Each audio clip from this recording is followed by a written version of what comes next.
السلام علیکم ورحمۃ اللہ وبرکاتہ۔ عزیزان ملت اسلامیہ، آپ تمام امتی کو مفصل کی طرف سے سلام عرض ہے۔ گھر میں بڑی پردہ نشین عزت دار ماں اور بہنوں کو مفصل کی طرف سے سلام عرض ہے۔ بہرحال بہرکیف اللہ سے امید ہے آپ لوگ خیریت سے ہوں گے، اللہ کی حفاظت میں ہوں گے۔ ان ملونوں کی ملامت سے، ان فرقہ پرستوں کی فرقہ پرستی سے، ان درندوں کی درندگی سے، ان مابلنچروں کی مابلنچنگ سے، ان بلتکاروں کی بلتکاری سے محفوظ ہوں گے۔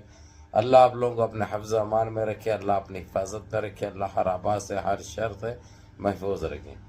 بہرحال بہرکیف میرے عزیز دوستوں، میرے بھائیوں، دیش کے حالات سے بھی آپ لوگ واقف ہیں اور دیش کے باہر کے حالات سے بھی آپ لوگ بجا واقف ہیں، لیکن میں دیش کی ہی خبر سناؤں گا آپ لوگوں کو، کیونکہ جتنا اتیاچار، جتنا ظلم، جتنی زیادتی کر سکتے تھے یہ لوگ کر رہے ہیں، ان سے جو ہو سکتا ہے یہ لوگ کر رہے ہیں، لیکن اللہ کی لاٹھی میں آواز نہیں ہوتی۔ میں کہتے ہوئے آ رہا ہوں، جب وہ گرجتی ہے نا، ایسے ہی برستی ہے، ان کے فلسفے مٹ جاتے ہیں۔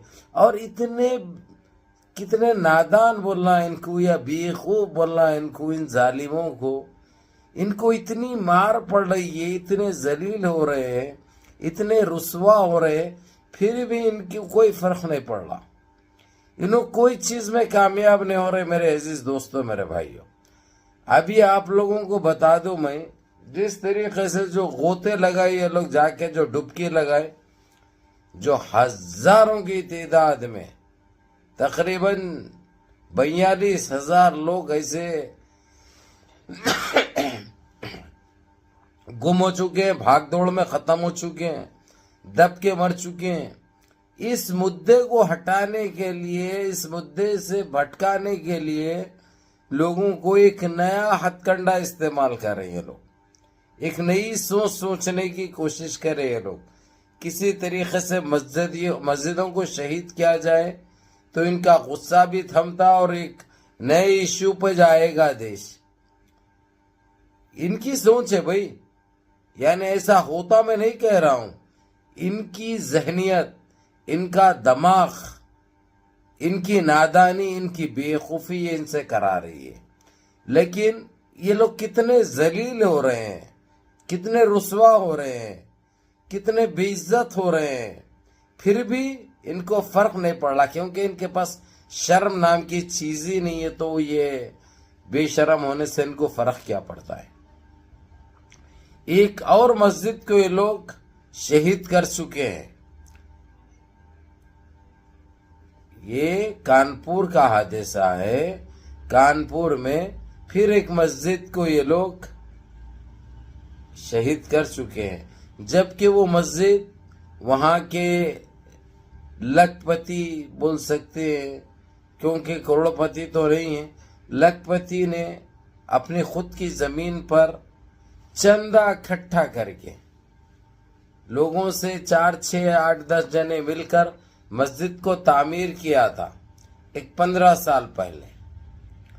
کچھ 322 گز پہ زمین، 322 گز زمین تھی، وہاں پہ ایک خوبصورت مسجد بنائے تھے یہ لوگ، جہاں پر دینی مدرسہ بھی تھا، بچوں کو دینی تعلیم ملتی تھی، قرآن سکھائی جاتی تھی، پڑھائی جاتی تھی۔ ان نسل حراموں کو، یہ گندی نسل کے کیڑوں کو، گندی غذا کھانے والے جانوروں کو یہ چیز پسند نہیں آ رہی تھی۔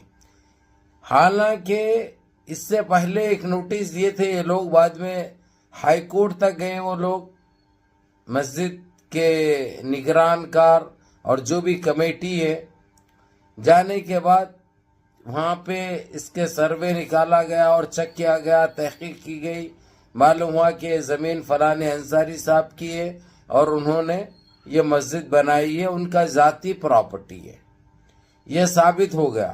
اس کے بعد کورٹ نے آرڈر دے دیا یہ لوگ کو کہ کوئی مسجد کے قریب نہ جائے، مسجد کو کوئی شہید کرنے کی کوشش نہ کی جائے بول کر ہائی کورٹ نے کہہ دیا۔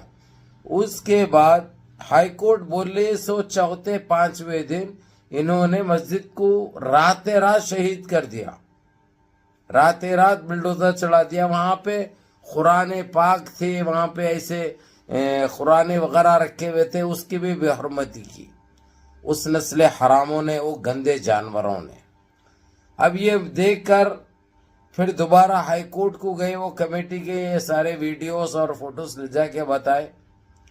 اس کے بعد قانونی کارروائی بھی چالو ہو چکی ہے، اس میں سے کچھ حرام زادوں کو گرفتار بھی کیا گیا، ان حرام زادوں کو گرفتار بھی کیا گیا۔ اب معلوم کل ہوگا انشاءاللہ کون کون تھے، اس کے پیچھے کس کا ہاتھ تھا۔ لیکن یقین مانیے جو یہ گندی ذہنیت رکھ رہے ہیں، اور جہاں کہیں بھی مسجد کو شہید کیا جائے گا اب خاموش نہیں بیٹھا جائے گا، اس کو عالمی سطح پر اٹھایا جائے گا۔ اگرچہ یہ لوگ فوراً مسجد کی تعمیر نہیں کرے تو ان کے اوپر فوراً FIR بھی ہوگی، اور ساری دنیا کو بتایا جائے گا کہ یہ گندی نسل کے گندے جانوروں کی سوچ کیا ہے، اور یہ لوگ کر رہے ہیں تو کیوں کر رہے ہیں، یہ ہم کو معلوم ہے کیوں کر رہے ہیں وہ لوگ۔ یہ جس طریقے سے جو ڈبکی مارنے کے لیے گئے تھے اور انہوں تھالیاں مار رہے تھے، یہ ہمارا عالمی ریکارڈ ہے، اتنے لوگوں کو ہم نے ڈبکی مارنے کے لیے جمع کیا۔ ارے شرم کرو شرم، لاکھوں کی تعداد میں 50 لاکھ بھی ہمارے پاس حج کرتے ہیں۔ کبھی یہ حادثے سنے؟ کبھی یہ چیزیں تم لوگ کو دکھائی دی؟ ساری دنیا کے مسلمان جا کے وہاں پہ حج کرتے ہیں، مسجد منورہ مسجد نبی میں جاتے ہیں، نمازیں پڑھتے ہیں۔ کبھی یہ بھاگ دوڑ دیکھی؟ ارے ناپکار سالو، تمہاری میں سمجھ کب آئے گی؟ یہ گندگی تمہارے پاس ہے نا، اسی لیے یہ ہو رہا ہے۔ اب اتنے جانوں کے ذمہ دار تم لوگ ہیں، جو تم لوگ تھوڑی سی ٹھنڈی اور سستی پبلسٹی کے لیے جو حرکت کرے، یہ تمہارے کو سامنے آیا۔ اس کے بعد یہ مسجد کو شہید کر کے ادھر مڑنے کی کوشش کرے، یہ مڑنے کرنے والا نہیں ہے کچھ بھی۔ اب برابر جو ہے سو تمہارے کو جو کرے ہیں ان کے خلاف کارروائی بھی ہوگی، اور مسجد کے ساتھ انصاف ہوگا۔ مسجد وہیں پر جون کرے ہیں نجیس حرکت، جس کا ہاتھ تھا، جس کا ماسٹر مائنڈ ہے، وہ خود بنائے گا، نہ تو سلاخوں کے پیچھے جائے گا، نہیں تو سیدھا سپریم کورٹ بھی ہے، انٹرنیشنل کورٹ بھی ہے۔ اب ہم خاموش بیٹھنے والے نہیں ہیں، تمہارے ہر سوال کا جواب دیا جائے گا، وہ بھی معقول دیا جائے گا۔ اب برداشت کرنے کی طاقت نہیں ہے۔ پہلے سمجھتے تھے تم بیمار ہے، تم بیمار نہیں ہے، تم بدماش ہے، تم نالائق ہے، تم نسل حرام ہے، تم وہ گند ہے، وہ گندگی ہے جو خارج ہوتی ہے۔ اس لیے تم کو خارج کرنا بہت ضروری ہوگا، کیونکہ قٹری غذا کھانے والے گندے جانور ہے تم، سمجھے رہے نسل حراموں۔ دیکھتے ہیں کیا ہوتا ہے، کیونکہ ایک ٹیم تشکیل دے دی گئی ہے اس کے لیے بھی۔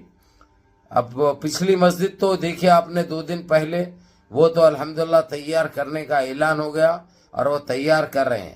اب یہ کانپور مسجد کے ساتھ جو کرے ہیں یہ لوگ، یہ اس کے ساتھ انشاءاللہ انصاف ہوگا، اور آپ لوگوں کی دعائیں چاہیے، اور آپ لوگ ویڈیو پوری دیکھو اور ویڈیو کو لائک کرو اور 4 دوست احباب تک بھیجو۔ منظم رہو، متحد رہو، اپنی صفوں میں اتحاد برقرار رکھو، نمازوں کی پابندی کرو، ماں باپ کی خدمت کرو، بڑوں کے احکام پہ عمل کرو، اور اپنے اس بھائی کو بھی دعاؤں میں یاد رکھو۔ السلام علیکم ورحمۃ اللہ وبرکاتہ۔